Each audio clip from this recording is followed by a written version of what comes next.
بیوی پر شوہر کی وفاداری اور شوہر کی تابعداری کرنا ہر حال میں ضروری ہے،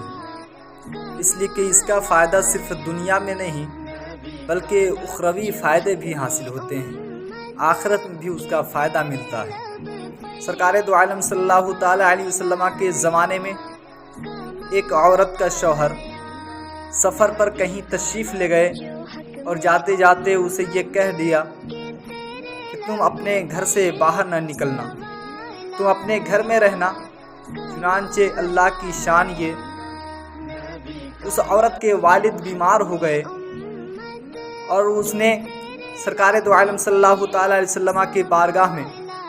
پیغام بھیجا کہ یا رسول اللہ صلی اللہ علیہ وسلم، میرے باپ کی طبیعت خراب ہو گئی ہے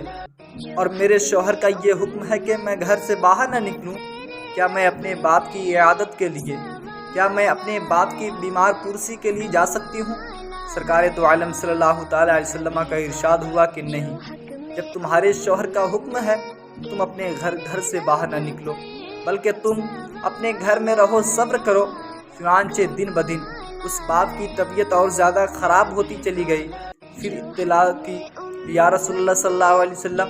میرے باپ کی طبیعت اور زیادہ خراب ہو گئی ہے، کیا میں اپنے باپ کی عیادت کے لیے،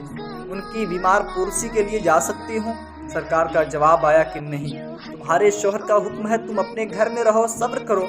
چنانچہ اللہ کا کرنا ایسا ہوا کہ ایک دن اس باپ کا انتقال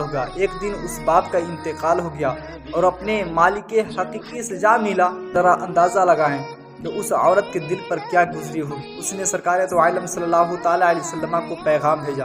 یا رسول اللہ صلی اللہ تعالیٰ علیہ وسلم، میرے باپ کا انتقال ہو گیا ہے، کیا میں آخری گھڑی ان کا چہرہ دیکھنے کے لیے میں گھر سے باہر نکل سکتی ہوں؟ اس کا حل نکالیں۔ سرکار دو عالم صلی اللہ علیہ وسلم کا جواب آیا کہ نہیں، تمہارے شوہر نے جب اس بات کا حکم دیا ہے کہ تم گھر کے اندر رہو تو تم نہیں نکل سکتے ہو، تم صبر کر لو۔ چنانچہ اس عورت نے صبر کیا،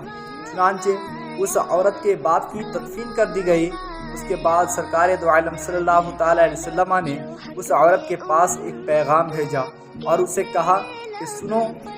مجھے اللہ تبارک و تعالیٰ کی طرف سے ایک پیغام ملا ہے کہ تمہارے اس صبر کی وجہ سے، تمہارے اس صبر کی بنیاد پر، تمہارے اس صبر کی بدولت تمہارے باپ کے گناہوں کو بخش دیا ہے، تمہارے باپ کی مغفرت فرما دی ہے۔